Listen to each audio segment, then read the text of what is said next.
Welcome to the only place where real, raw, and vulnerable conversations happen with IFBB bikini pros to give you an inside look at their struggles, strategies, mindset, passions, and all of life beyond the stage. This podcast is made to inspire, motivate, and remind competitors and the average gym goer that even the most extreme lifestyles and elite athletes have their ups and downs. Thank you so much for tuning in today. I'm your host, Celeste Rains-Turk, and now it's time for the Confessions of a Bikini Pro podcast.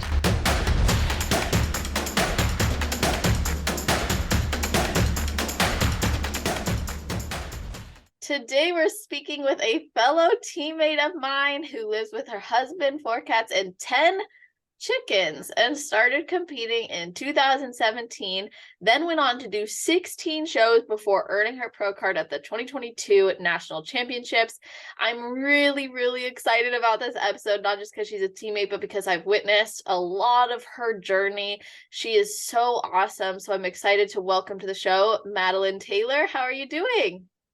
I am fantastic, Celeste. I'm just super excited to be here and finally get to connect with you as a pro. Yes, as a pro. Well, you were already a pro in my mind. I mean, even before North Americans, I knew it was just a matter of time. So I'm excited that you got what you deserved and you earned, and we're going to talk about that journey. But before that, I got to ask if there's something you do or think about right before your heel hits the stage. This has been something I've been thinking about because I feel like everyone else has such a perfect answer. And for me, I just go back and that's when the excitement is at its peak, right? So Yeah. I like to connect with the girls around me, honestly, because we all compare ourselves to each other and get in our heads about it. So if I can just kind of joke around or talk with them, it helps break the ice. And you see these girls at shows time and time again. So I don't have anything specific except for the fact that I just try to be in the moment. I try to have my little pump up wine. So that's kind of my ritual back there to get a little bit stressed out. But other than that, it's just when I'm ready, I'm ready, and I just am waiting for that time to say, okay, what's done is done and let's do it. Yes. Well, do you remember at North Americans the guy who was expediting dancing backstage? Do you remember? Yeah, and our I loved our little group all backstage together. It was funny. We would all talk, and then it was right about before, and all of us went silent. We all just were like, okay, let's do this. Exactly. But it sounds like that's kind of what you do is you get in that zone of, yes, I'm connecting with people, but I'm also going to celebrate this journey I've had. Exactly. At that point, you've put in the work. Nothing dramatic is going to change at that point besides the little pump up and salt or, candy or wine. So it is nice, especially with our team, being able to find that little spot and all connect together before, you line up in your height classes. So that's definitely been a positive impact on each of my shows. Absolutely. The connection in this community is so amazing, and something that I think I value that probably top of everything, especially since starting the podcast. It's just brought me closer with so many other people, and to have a community of people who understand what you go through and get it, or you can just chill and they understand what's going on. It's really valuable. It is, and it's not a easy thing to relate to for everyone else in the world because it's a pretty extreme sport. So we're all crazy together. Yeah, absolutely. And honestly, I think something that's always stood out for me about you too is you've worked with Adam for all of these years. And I think a lot of people would have maybe left their coach or stopped trusting them in the process, or maybe decided to jump ship, see if the grass is greener type of a thing. So I was curious if the reason you hired Adam is the same reason you've stayed with him, or if things have evolved. That's a really good question, the way you worded that, because Adam wasn't actually my first coach. Now I, in my head, have him as my first coach because that's really when I took this sport seriously. But I had actually talked with him a year prior to hiring him and went with a different coach at the time, and circled back a year later to Adam. And I remember sitting on my couch having the phone call with him, and it was just an instant connection.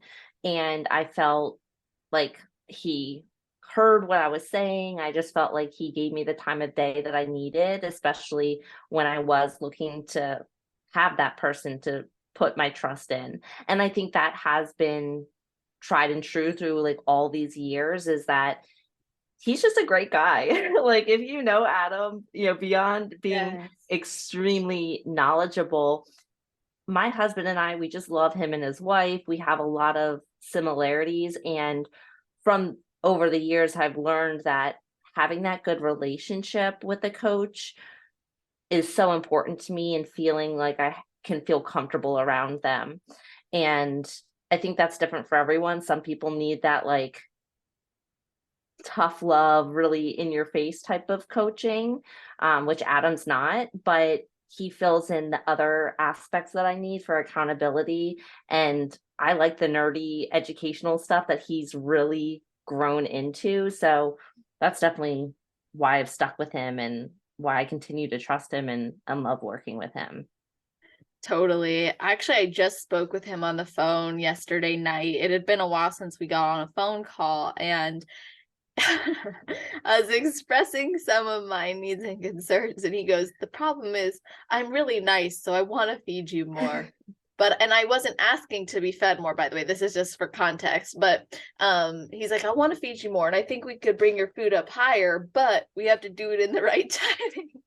And I just thought it was so funny because he acknowledges that he's just a really nice guy and he wants what's best for his clients. And he definitely, I think, always has put my health first. And like you said, like really listens to the needs. And I think there's a benefit to being with a coach consistently across seasons. So did you work with him in preps and improvement seasons, or do you normally only work together in prep? I have continued working with him through all phases. And I actually came to him in a building phase, or it was like a phase where I just needed more structure again, but it wasn't to get back on stage right away. So I find that I actually need the support even more during those improvement seasons, when you might not have a show in mind, or have that end goal in sight.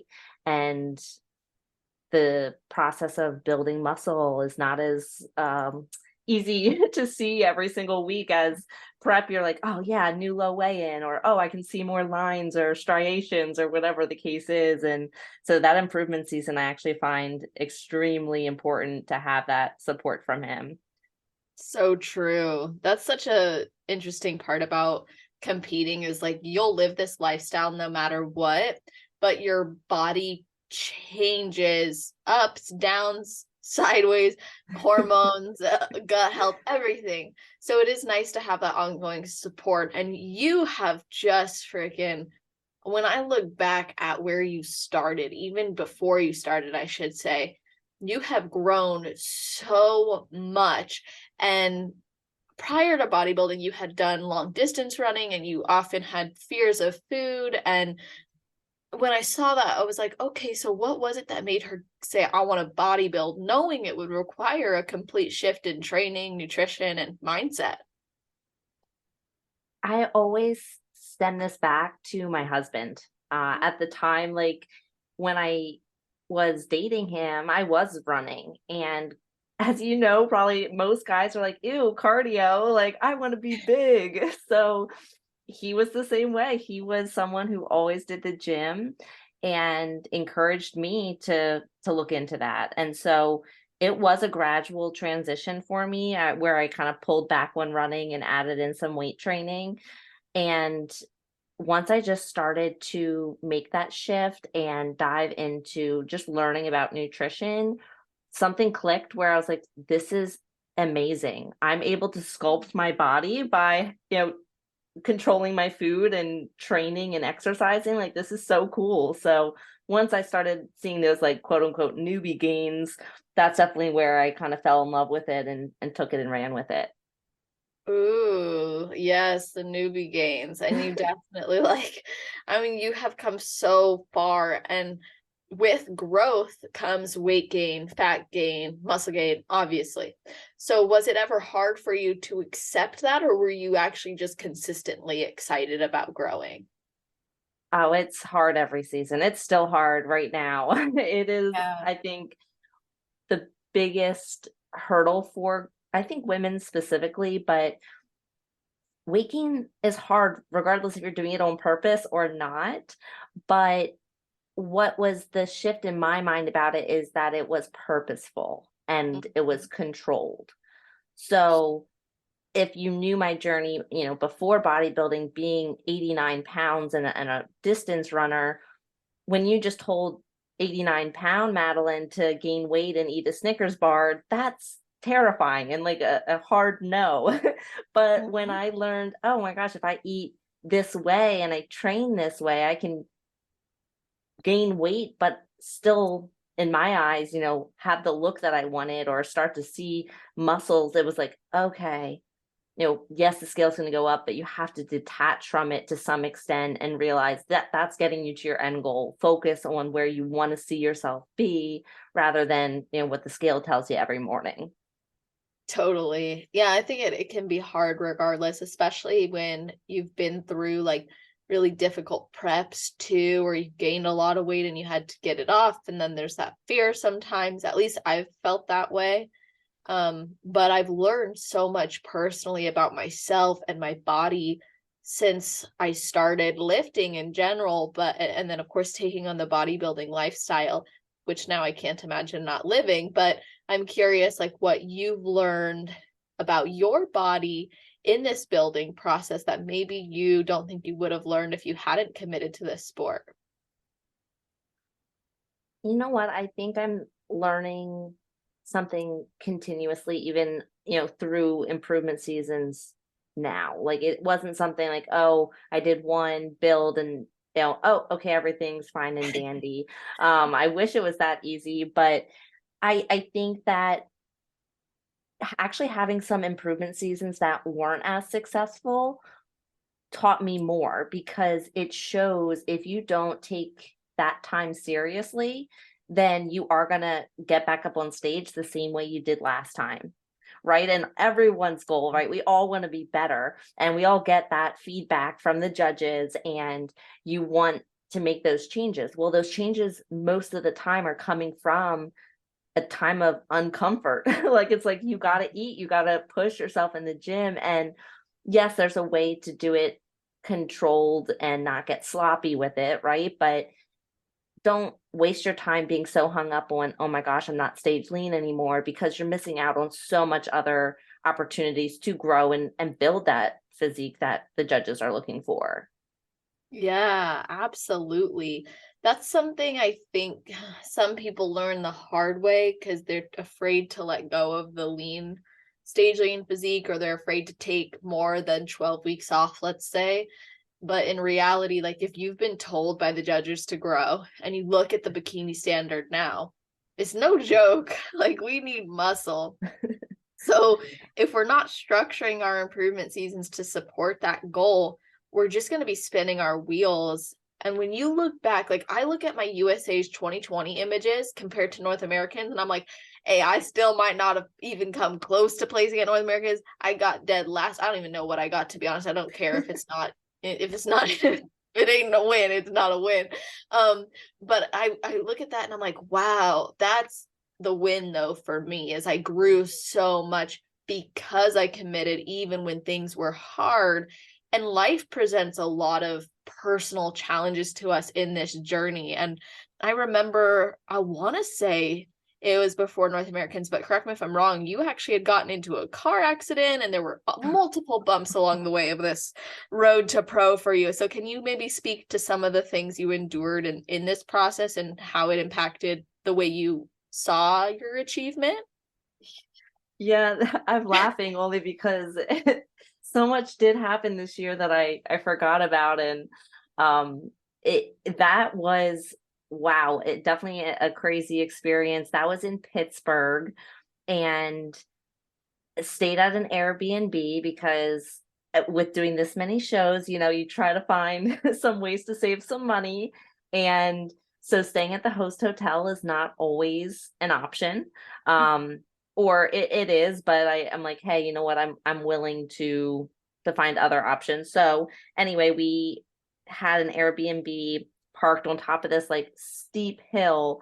And yeah, it was like 7 a.m. in the morning.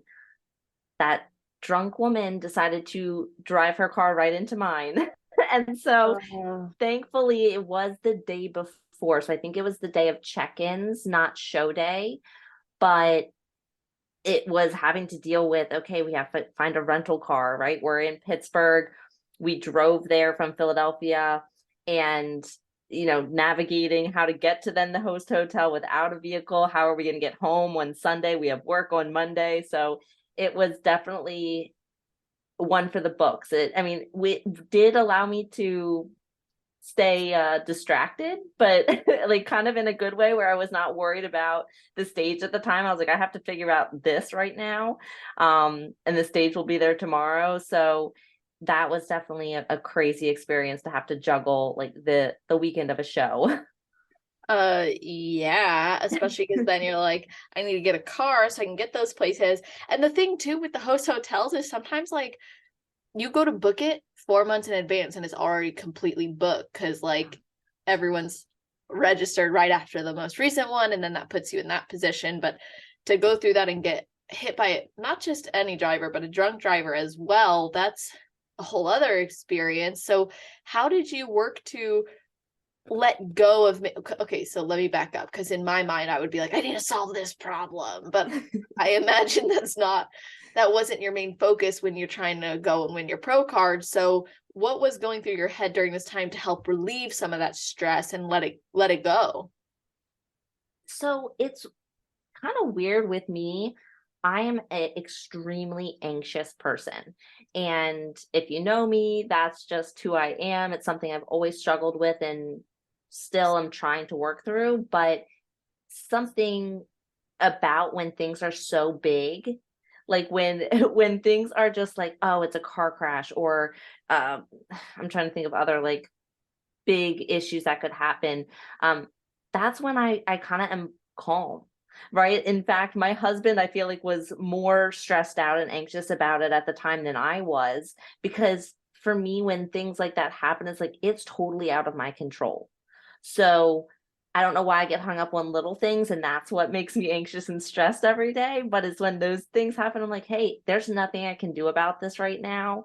I talked to the cops, I filed the report, like I did what I needed to do, but the rest is just gonna work itself out. And I'm gonna get home. If I didn't get home on Monday, I would have been able to tell work, hey, I'm coming back.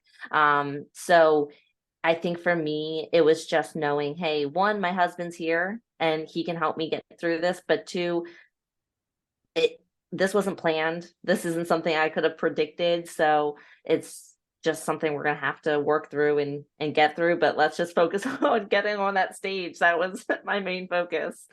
Absolutely. And I think it's a good point you made, where sometimes day-to-day things can really get to us, and then we go through something like that and we're able to manage it better, even though it's a bigger issue, let's say. So on a day-to-day basis, what did you do to support your mentality as you went from show to show and you were really pushing yourself this year? This year was definitely, it was challenging in a lot of ways, but I think that when I first got, like, I did one show as kind of a warm up, and I knew I had more in me, but at that time I was like, I needed that goal to get up there. I needed to be like, okay, a stage is coming. Let's, hit the pavement and get this going. So once that started, I started to get excited because I was like, okay, I'm getting back into that routine of like the tan and the makeup and that side of it. But I think just when I look at the season and where the shows were placed in terms of like how many weeks apart, it was something that I was like, okay, you do one show, obviously you have the mindset that you're gonna win each time because that's what you have to do. But then when I, would miss that placing, it was just knowing that, okay, well, I learned from that. It was a great experience. Now I'm so close. The next one's it, right? So I think it was like the fact that I was so close each time, that that little push that I would need to make between shows, or keeping on that prep and keeping consistent, trying to manage just life, was like, hey, well, that next chance is like that dangle of the carrot, right? It was like, just keep going because it's right there. And I think because it was so close, and placing, one or two spots away each time, really allowed me to stay motivated, because I did feel that if I kept making, or even just kept showing up and bringing the package that I was pretty much in alignment with what they were looking for. Yeah, absolutely. Now you had really like we had similar moments through prep with high amounts of cardio, low amounts of food. I don't know how it was. So, I was hoping you could maybe talk about like how you started prep and it was tougher than you expected, like a lack of response from your body despite your efforts. And then there were lots of times where it was really a high demand. I won't say it's like super hard because we chose it, right? And it is hard, but you know what I'm saying. So what did the hardest part of your prep look like for you? And how did the prep process evolve show after show to support meeting that feedback? Man, it really was the first season that I was like, holy cow, this sucks. Like, this is no joke, because you hear the stories of people eating no food and doing crazy cardio. And before this year, I kind of was blessed to have a quote unquote easy prep. And I don't think I ever got to a place where I was doing more than an hour, of cardio, or getting under 100 grams of carbs. Like, in the past, my body just tended, in my eyes, to respond better. So this year, it was like the first time where I was like, man, yeah, one, this is definitely not healthy, long term. But there were times where we did 2.5 hours of cardio, and I was on 50 or less carbs a day. So at that point, you start to hear people being like, oh my gosh, like, you don't have to do that. Like, you shouldn't have to do that kind of thing. And honestly, it's different for each person, and it's just different every year. And again, kind of going back to being with Adam, I knew I was in good hands with him. I really do trust him. And it wasn't a death sentence of like, you're here forever. It was like, hey, we may have this chunk of time between shows. They told us to come in tighter, or, we need to lean out the glutes a little bit more. All right, well, then we're going to do what we got to do. It does suck. And I'd get up super early and I'd be on the treadmill. It felt like all the time. And my husband's like, are you coming upstairs yet? I'm like, I'm doing, the rest of my cardio. So, yeah, it was definitely more challenging than I ever had, but that definitely was early on in the prep. Once I got, maybe I would say midway through my season, we were able to kind of pull off the brake, or pull off the gas pedal a little bit, and bring that cardio down, and bring my food back up a little bit. That's super awesome. I feel like sometimes we have to just push and accept that what we want requires that. And if we don't want to do it, that's okay too. We can pull out of a prep, we can go into a grow season, we can just, work on something else. But you were already there and ready to like push that bit further. And you had gotten that feedback to come in tighter, it sounds like. And you maintain like good size as well, even though there were those times where you weren't eating much and you were doing lots of cardio. How do you think that you maintain muscle naturally show after show? Like, what do you think helped that? That definitely, I would contribute to the fact that we did the process very slowly.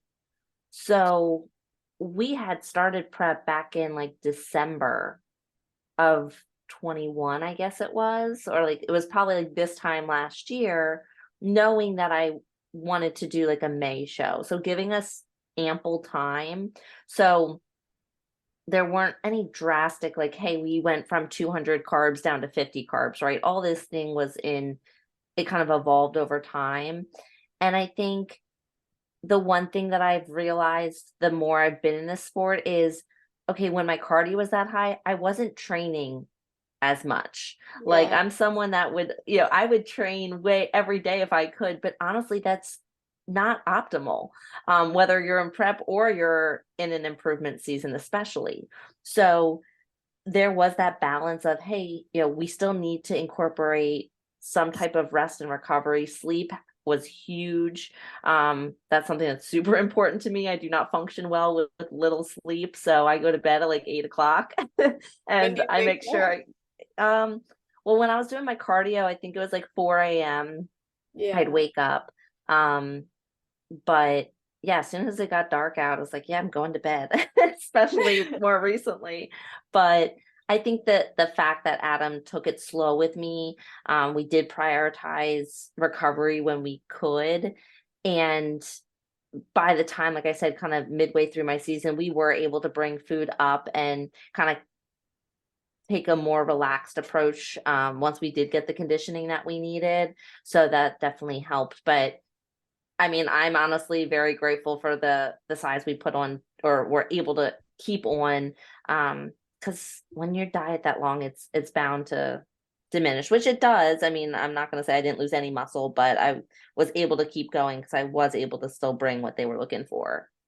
Definitely. And you had come close multiple times to getting your pro card. And even when you brought what was your personal favorite package or physique, which was at USA's, if I remember from a post, it Yeah. ended up being your worst placing yet.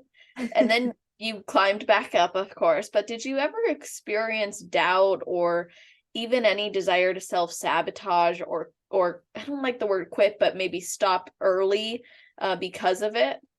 Oh my gosh, yes. And it's funny you brought that up because I literally have that stage photo from USA's pulled open on my computer right now. Wow. And because I was doing a YouTube question and answer, and was talking about that show as well because I placed ninth. And after being top like three at every other show, it was like, okay, that's not what I was expecting. But so like I pulled open my photos now that it's been enough time away from it. I'm still like, damn, I'm happy with those Mhm. stage photos. Like I definitely, like, I would say my glutes had a fuller look, but like I'm looking at my photos, I'm like, okay, I was full, I was tight, like I'm still happy about it. Yet that was my worst placing, and it definitely planted that seed of doubt. But I like you said, it was like I knew that I was improving from show to show, and you don't know who's gonna show up to, your Yeah. class. So um I think though the biggest time of doubt in myself was after the Ben Weeder. Mm. And that show, I had put my mindset in a place where I was like, this is going to be awesome. It's like one of the only IFB or NPC drug tested shows. I'm going to be able to go out there and, do awesome. Cause in my head, I was like, I've been competing against these people who aren't drug free. Now I am. It's going to be a different group of people. Well, I didn't do great at that show either, at least in my head. I think I got third, which is great. But in my head, they only gave out the one pro card. Um, so after that show, in my head, that was going to be it for the season. I told everyone, I told my family, I was like, Ben Weeder, and then into an improvement season. And ended, and Adam called me and he's like, Madelyn. I was like, what? He's like, how are you doing? I'm like, that kind of sucked. It wasn't how I wanted to end the season. Like, I have high expectations for myself. And he's like, how would you feel about doing nationals? And I was like, man, that's like a long way away. It was like 8, 9 weeks. And I looked at my husband and I thought he was going to kill me. I thought he was going to be like, no freaking way. I want to go on dinner dates and I want to have like happy, non hangry Maddie back. Yeah. And you know what, eventually it was like, you know what, if your goal is to go pro, you have nationals, you have another shot. And to answer your question now about that doubt and wanting to stop or having that kind of thought process leading up to that show, I was super in my head because in my eyes that wasn't on the horizon when I was planning my shows. And then I was like, crap, this really is the last shot to get my pro card this year. That and then the Olympia amateur. But my head was set on nationals. But every day I'd wake up and be like, what if this wasn't the right choice? What if I prepped another 8-9 weeks and I still come up short? So absolutely, that was the hardest point of all of my prep, was that time between, my pro card win and that Ben Weeder show. Wow. So at the Ben Weeder, if I remember correctly, wasn't it like your feedback that you might have been too conditioned or lean, or you looked that way next to them? Yeah.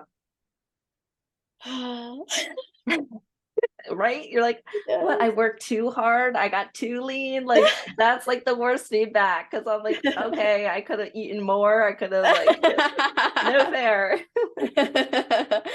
Oh man. Well, I appreciate you sharing and opening up about some of those doubts and even those experiences, and also your husband's investment in your journey, because he was going through this day after day with you, and sometimes we get so laser focused we don't really realize the impact it's having on those around us. Not that that's something that happened to you, but how was it to hear him express like, no, I don't want you to do this, or okay, let's do it, but I miss these things, or was hoping for those things?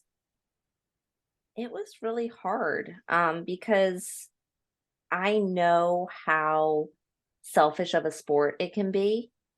And I really don't think it's possible to be so involved and invested in it if you don't have a support system of some type.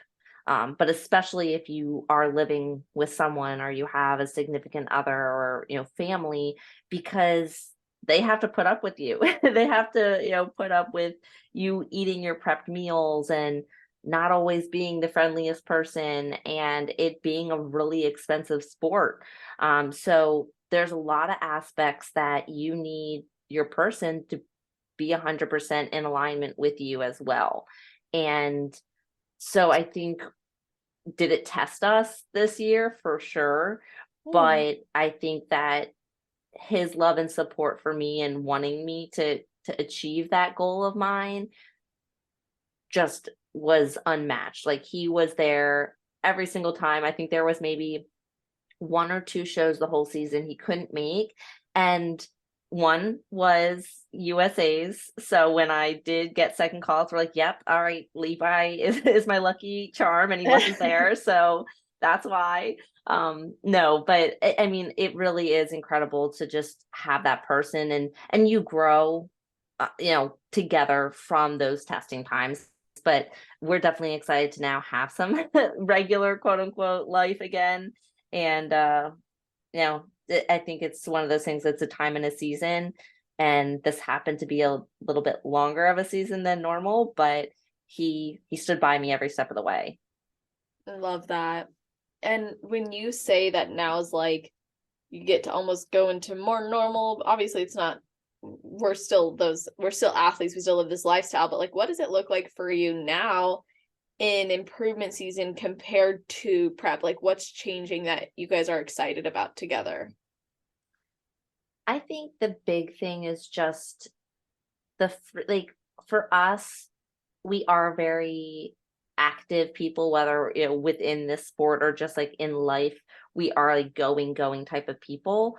So when we do slow down, even I would say during this time, now that I have a little bit more flexibility, we just spend like our together times, like, hey, let's have a drink together, or let's go find a new dive bar to explore. And obviously you can't do that during prep, and we don't do that like every day, right, in improvement season either, but you can start to incorporate those free meals or the refeeds again. And while I was always happy to do that during prep and just be like, oh, I'll, have my Diet Coke or, my glass of water, and you order what you want. It's not the same, right? Like, he wants to be able to just know that, like, if he wants to go somewhere, we can, or if friends want to hang out, it's not like, oh, well, let me see if Madelyn can do that, or does she have the energy, or is she in the mindset to be able to interact with like a group of people. So I think for us, it's just that freedom to say, hey, like, we can be more social again, and whether that's with each other or, with our friends. I love that. And I think it's important to have that ability to communicate with your partner, but also to be able to say, okay, yeah, let's go grab a bite to eat or a drink or try something new, or instead of XYZ cardio, let's actually go on a hike, or something else. So I'm actually curious too, like, when it comes to you approaching your improvement season and now you're entering this new phase of your life. When we were at North Americans, you had expressed like you weren't even sure about continuing through all the national shows because you guys wanted to start a family.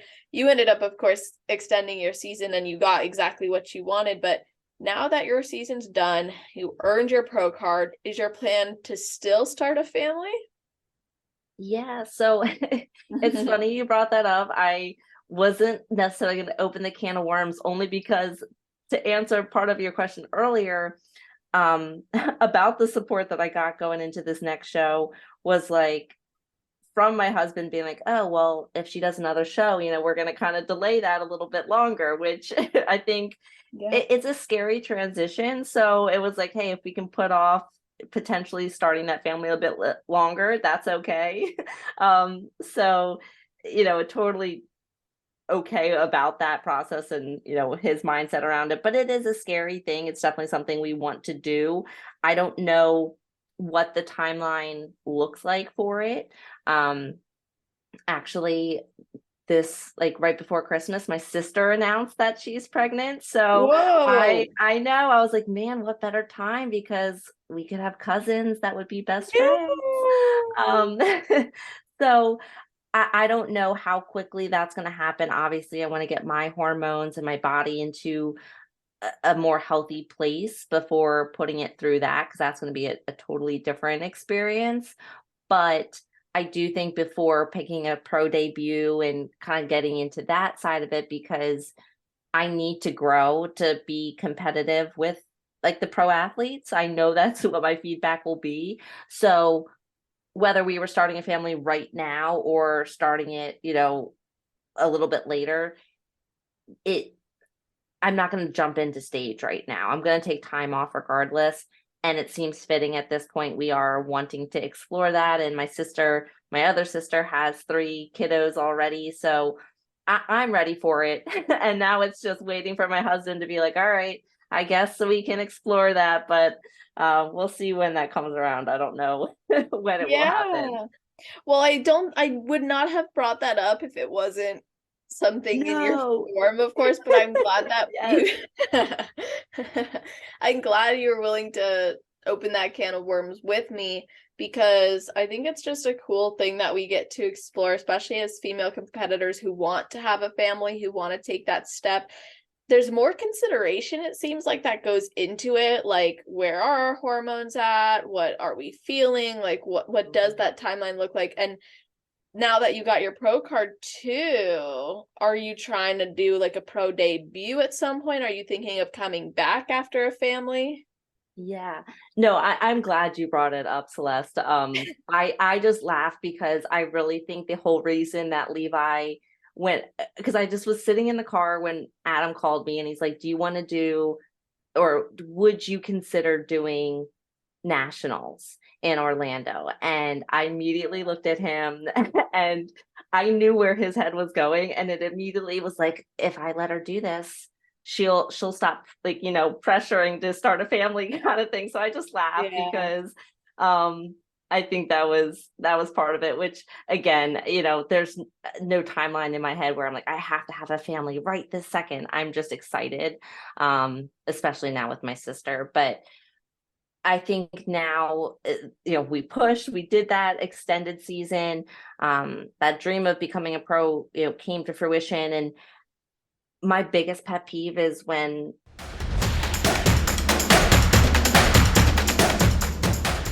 If you've ever struggled in your prep or your improvement season or any transition phase in this sport, you know how valuable it is to have that direct guidance and support, but it's so difficult to find, which is exactly why I created the on-demand mindset coaching platform for competitors. That is only $9.99 per month. How it works is you log into the system and you select what season you're in, and then you're prompted to select a struggle you're facing, and then even more specific struggles branching off of that. And at your fingertips, you will be given direct guidance and support with a PDF resource as well as video trainings. And you have tons of access to years of group coaching calls that you're more than welcome to replay and watch, and you get access to a live group coaching call every single month. So you're not only getting support at your fingertips, but you're also getting an incredible community there to support you along your journey. If this is something you're interested in learning more about and exploring, you can sign up at www.celestial.fit/on-demand and get access to this right away. There are no other join fees or cancel fees, so you can come and go as you please, and you are always welcome to be in the Build More Than Just a Body community.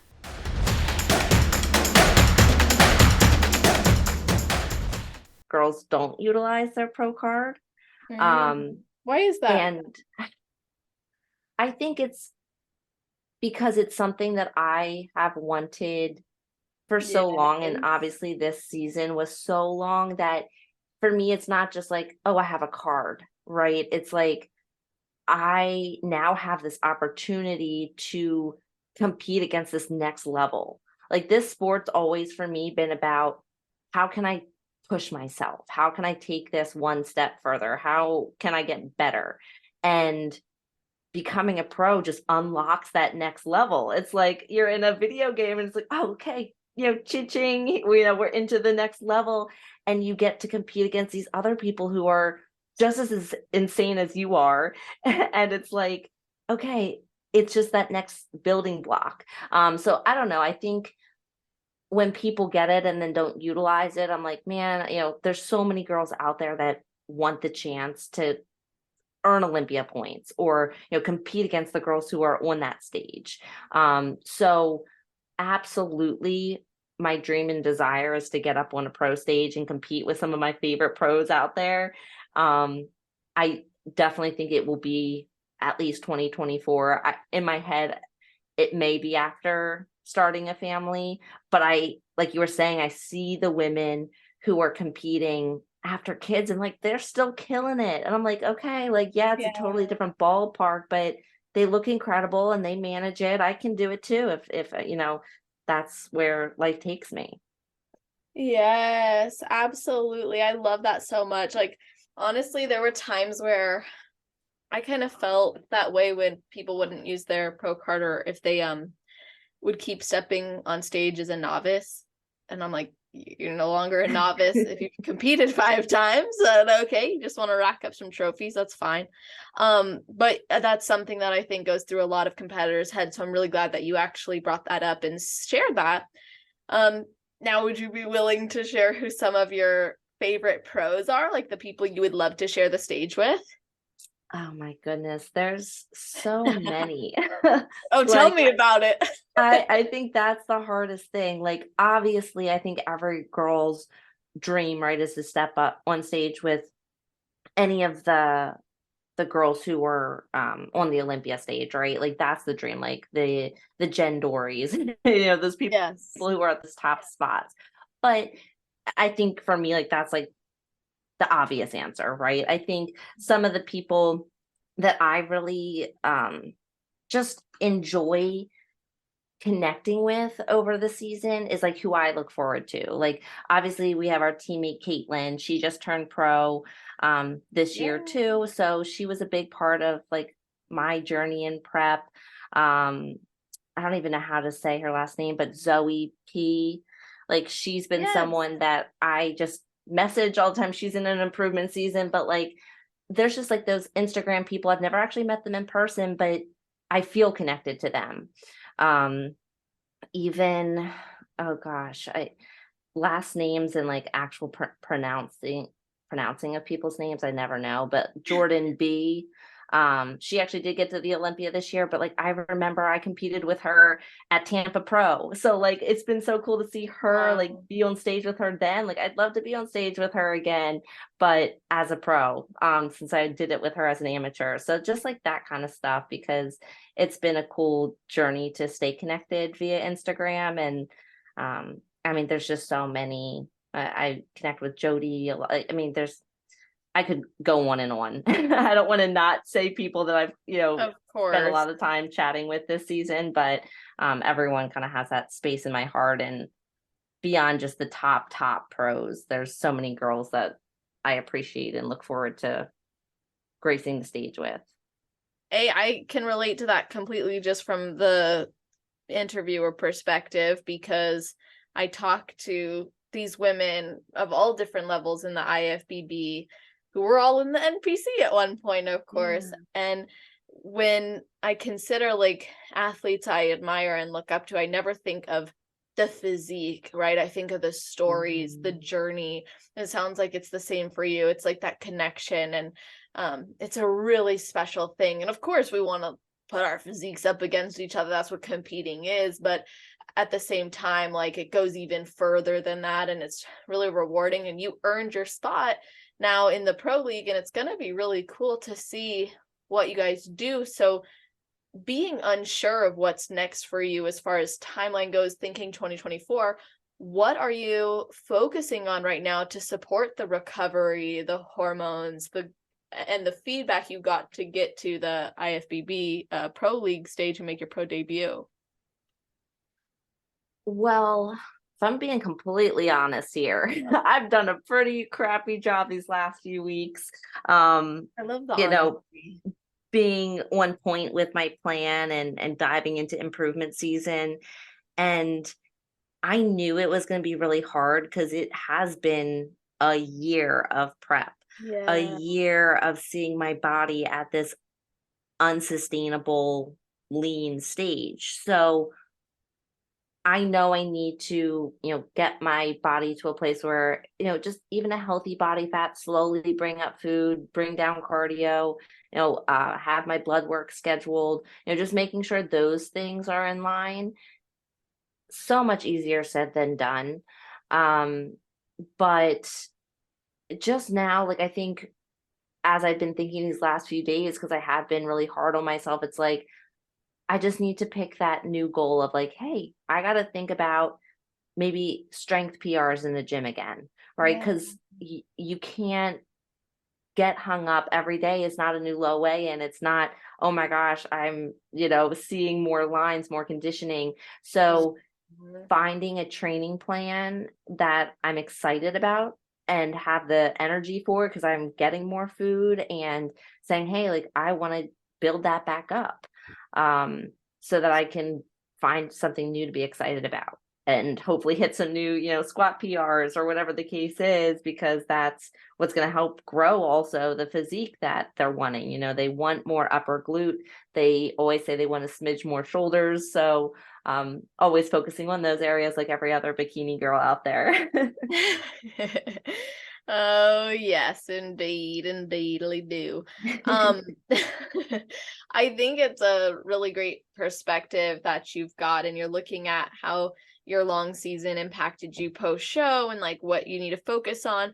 That's something I always encourage within like working with people on their mentality and their body image, their food relationship, is it's like this is a new season. We can't expect the same things as prep. And in prep, we get this consistent reinforcement, which is like the weigh-ins, the lines, the veins, all that, right? And then you come out of it, that's no longer happening. So your brain starts to almost question if you're still doing good, because for so long that was what doing good was defined by. So now you shifting your focus to other things like getting food up, PRs up, making sure to get to a healthy body fat percentage, and just taking care of you and other life goals is really awesome that you're shifting into that focus and into that space. And I think I just kind of want to go back really quickly to like your season, because I had this thought of like if you now knowing, right, what was required of you to actually get your pro card as a natural competitor, do you ever wish you would have, or did you ever consider taking enhancements or, taking enhancements? I think that's a really good question because it is something that I do think about. Obviously, I think in our sport, it's like the don't ask, don't tell type of thing, but we all know that majority of people venture that way. Would I change anything? No, I don't. I'm not someone that's like, hey, I wish I could go back and do X, Y, and Z differently. Do I think I could have earned my pro card faster and maybe saved, a couple months of prep and, money and shows and stuff if I went that route? Probably. Like, I also, and I don't know the ins and outs of them, but I know they're not magic. It's just like Right. that little, like everything else still has to be hit, like your food and your training and stuff. But because I was so close all those times, that little percentage that, something could help with probably could have made it, made the difference between getting second and then first, right? And I don't know, right? We don't know what we don't know, but for me, I learned and I grew so much within myself from the losses and just from being able to do shows and hang out with different teammates and meet new people and travel with my husband. I wouldn't change it. But I do think, and I've thought about like, yeah, I probably could have made this season a little bit shorter or, gotten to that goal a little faster if I did venture that direction. Yeah, I'm glad you were willing to answer that because I think it goes through a lot of natural competitors' heads, of course. Like it'll go through, we'll question that or wonder that. I remember one time I asked Adam, like, do you think I would be healthier if I was actually enhanced because of how much cardio we're doing and how little food I'm eating? Now, I don't have desire to go that route. And like you said, it's certainly not a magic pill or a magic touch. But it's always interesting hearing other perspectives of athletes who are natural as well. And kind of going to your journey and prioritizing other things in this life and sport, you were also remodeling your home, right? Yes. So throughout this year, it was like a year ago around this time, we had closed on a new home, and my husband being a home builder himself and always being able to do, you name it, he can do it kind of person. Yeah, every, month we were like, okay, what's the new project? I redid my office. We've completely flipped the home at this point. There's still those lingering things. In fact, I'm sitting in my office here. We still don't have our HVAC complete, and with it being so cold the last few weeks, it was like, all right, load up the wood stove. It's 45 degrees inside. But thankfully during prep, that wasn't an issue because it was like summertime and stuff. So we weren't having to deal with the cold temps like we are now. Yeah. Oh, thank goodness. Was it stressful for you to do that, or was it like a relief in your day to be doing that? Well, there's one specific instance. It was probably March. I don't know. It was winter time of last year in prep. My husband decided, hey, we want to run a propane line from our barn to our kitchen so that we can have a gas stove instead of electric. So us also trying to save some money, we're like, hey, why don't we dig the ditch to bury this propane line, and we'll hire just like the person to make the connection. Well, I remember like taking videos and sending it to Adam, out there with a pickaxe and a shovel digging through frozen snow ground, this giant thing. And at that point, like I was like, oh, this counts as my cardio. Like, I'm always happy to, do what I can help with Levi. But eventually we were like, yeah, like that just put way too much stress on your body. And my body was not happy after that. And he's like, okay, like there's going to be ways that you can help with the projects without having to go to that extreme. So it was fun at times, but definitely stressful in others.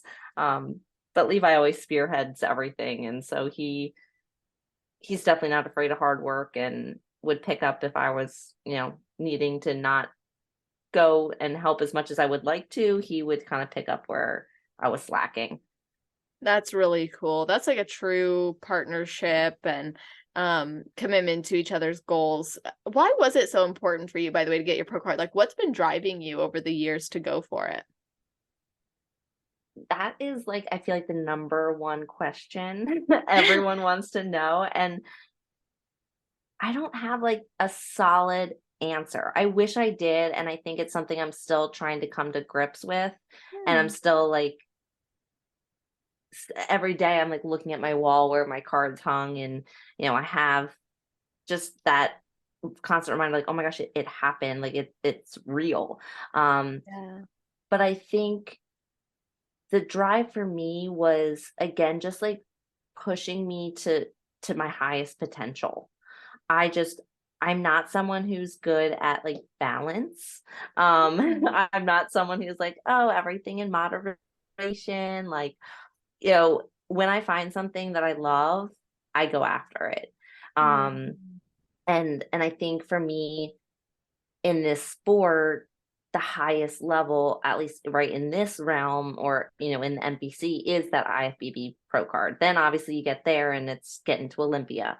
But I think for me it was just like, okay, what crazy thing can I chase after? What can I do to achieve this goal in my head where I'm like, I'm pushing myself. I know I can do it, but it requires hard work. It's not something, and I think this is key for me, is like, it's not something just anyone can do.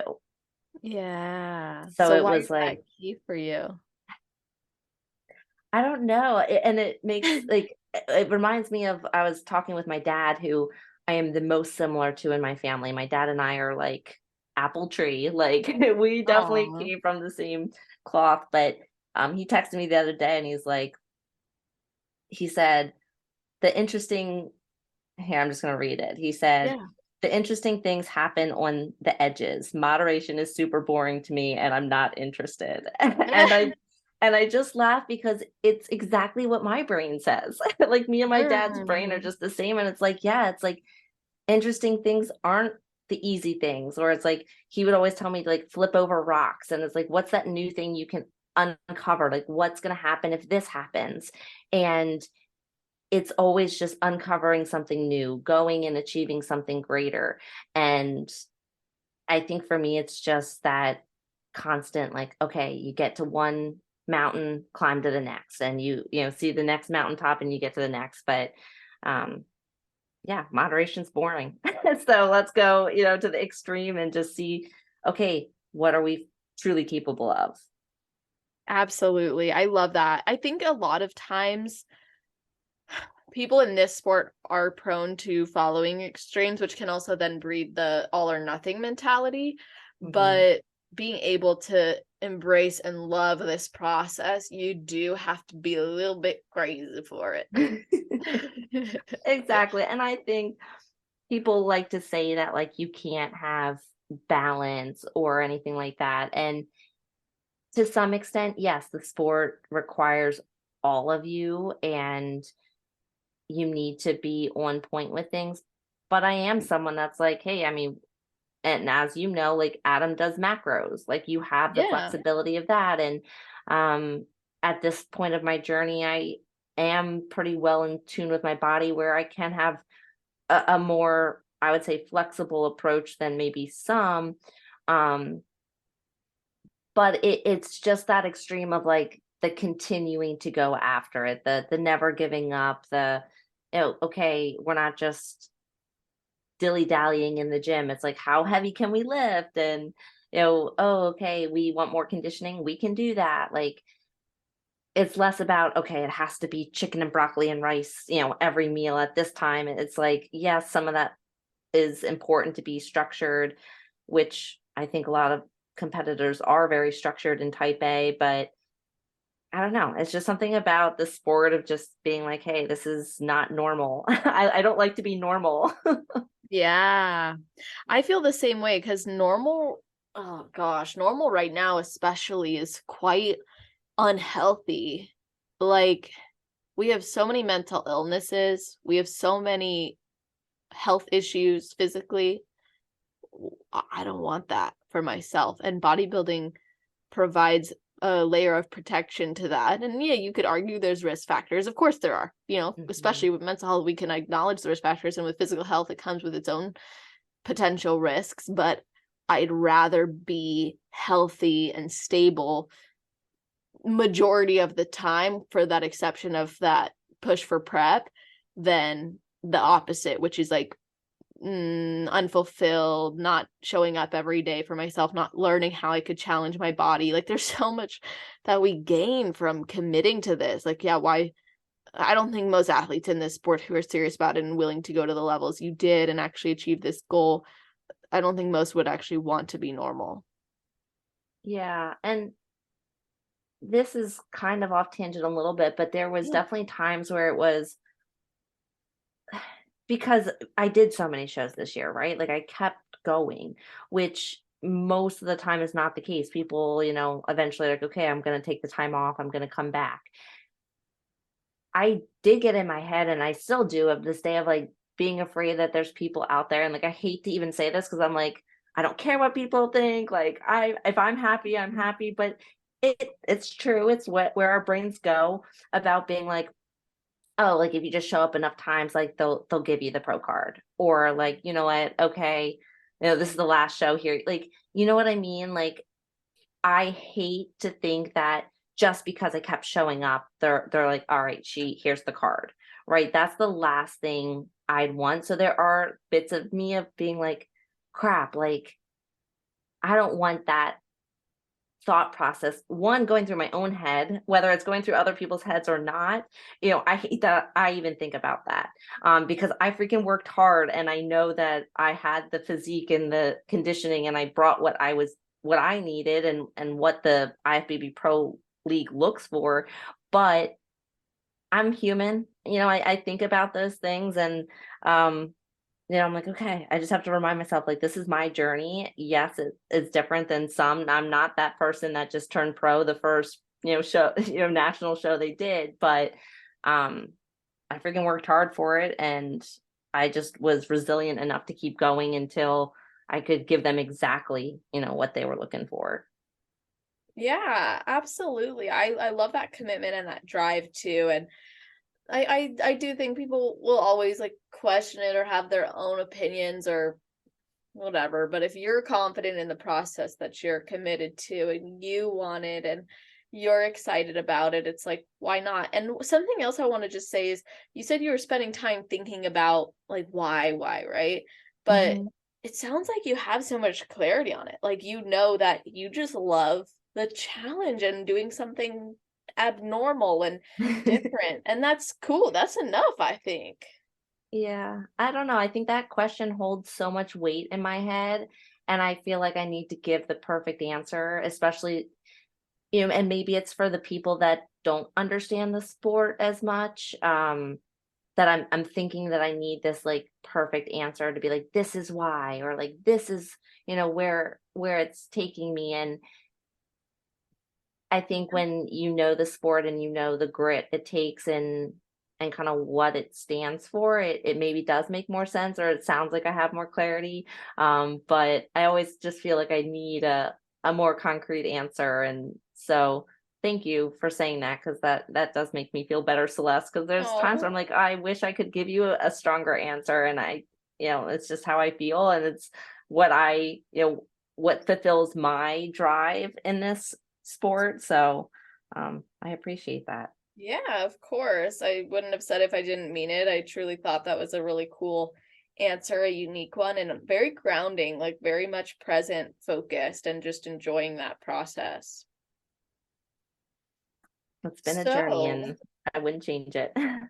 yeah, well, that's something else I think is great is you wouldn't change it. I do want to ask you, is there anything that I haven't talked to you about yet from your journey or in general or perspective that you wish that I would have asked you about?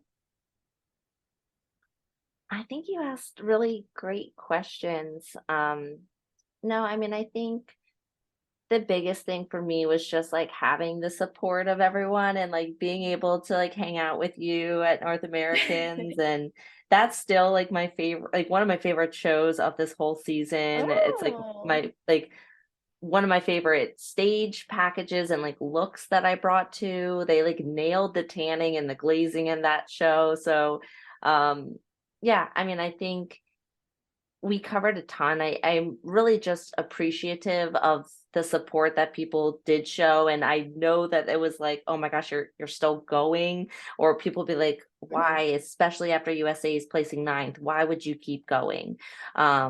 So just being able to say, like, hey, like this is my journey. And yes, that wasn't my best placing, but we came back and we came back stronger and we knew what we could do differently. So um just being able to be in this and like you said, like create those relationships with people who are in this sport is just incredible because normal people, I like to say, or people who don't do bodybuilding or follow this sport, it is crazy. Like it is a weird thing. And I sometimes forget that because I'm so wrapped up in it that, you know, when you're at shows and you're like walking from the, what's it called? The, like where the show is hosted, right? To, you know, maybe a coffee shop. You're like, wait, I'm tan and I'm in a Yeah. bathrobe. And like in my head, this is totally normal. But like Yeah. to everyone else, like, what the heck is this person doing walking around, you know, with like a spray tan and a black silk robe? And I'm like, Right. oh, yeah, this isn't normal.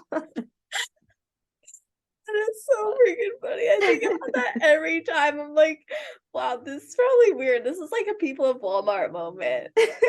Exactly. Well, and even like with all of our social medias, like I've gotten to a place where like posting physique check-ins and just like stage shots and stuff. Like for me, it's like this is the sport. This is what it revolves Yeah. around. But for people who aren't in it, it's like, oh yeah, we are in a tiny bikini, you know, showing off our bodies, which like if you're not in the sport and looking at it for the sport's sake of, okay, we're looking at conditioning and muscle symmetry and that side of it, it is like, oh, okay, it is a little bit, you know, different than what most people are posting on social media.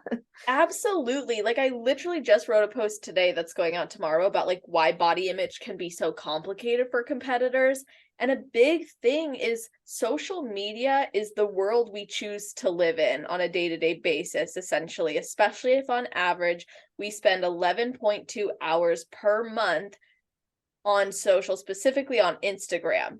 And I think that that then informs a lot of our worldview. And we forget that it's not just that, right? Like that's a corner of the world that we've had an algorithm continuously put in front of us. So we interact with content from competitors. We see more of that in our explore. It's like it dictates what we think what we think the world is. But when you step outside of it, you zoom out, maybe you start following like dogs and hamsters, at least that's what I do.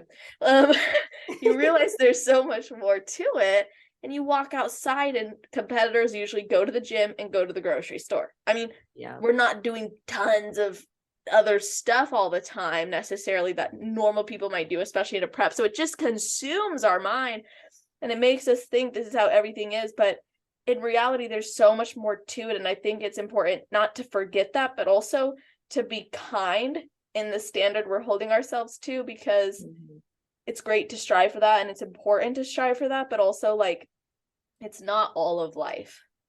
right.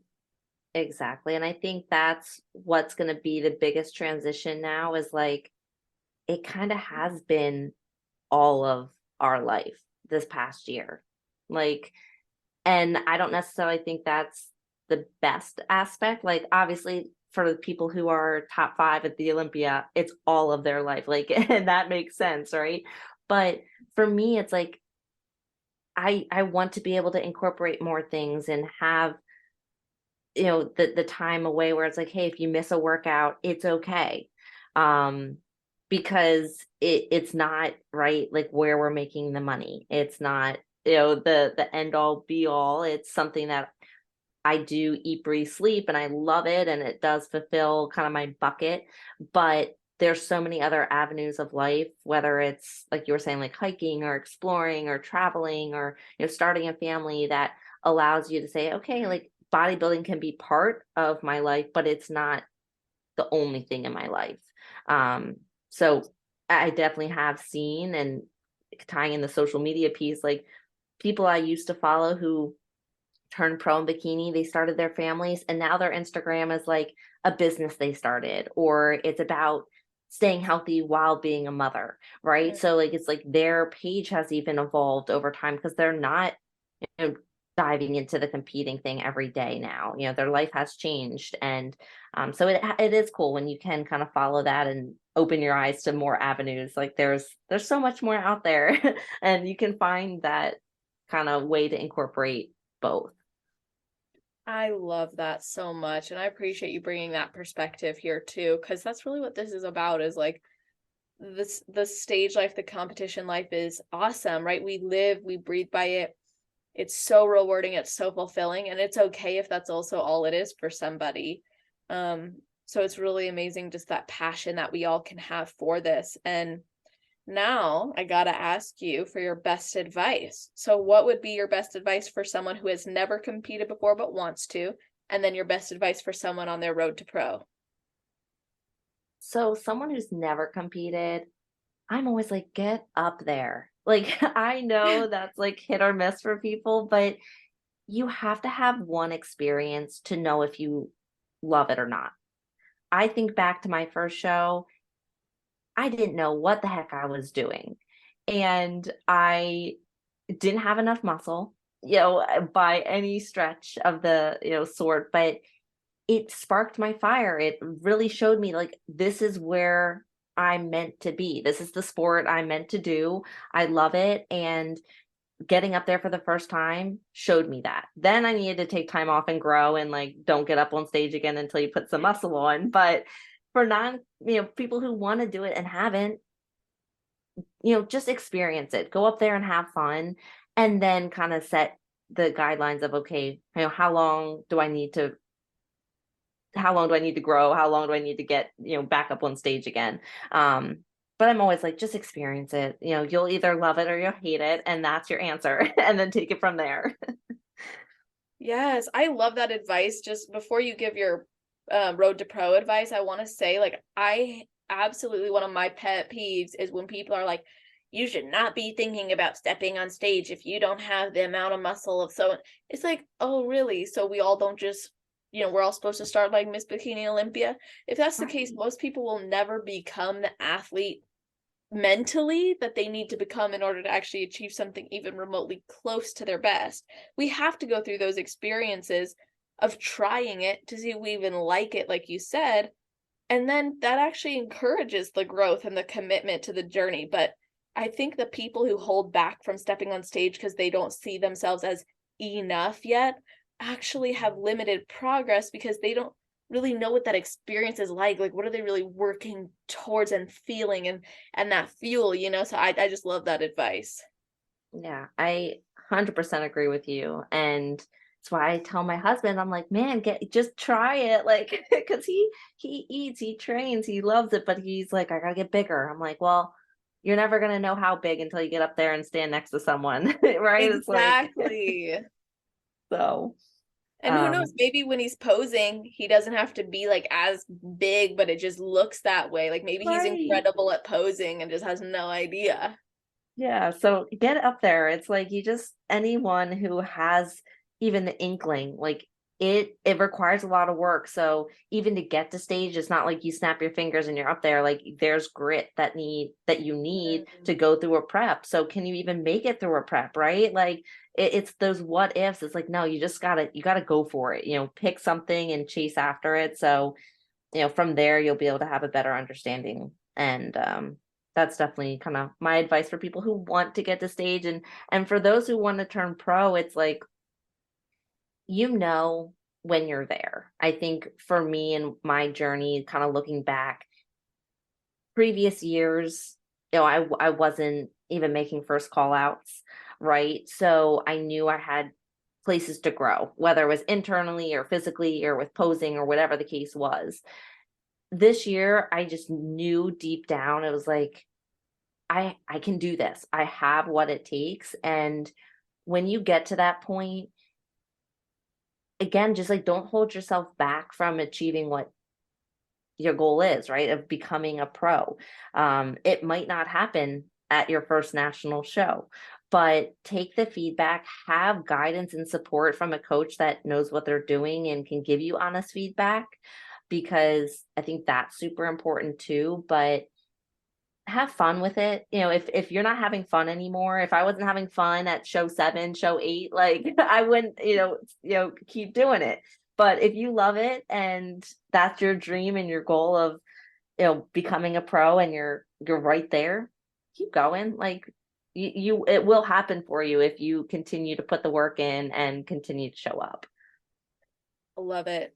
I absolutely love that, and just appreciate you sharing your journey and your perspective and experiences. And I want everyone to be able to follow your journey as I've enjoyed following your journey. So can you let everyone know how they can continue to learn from you and connect with you?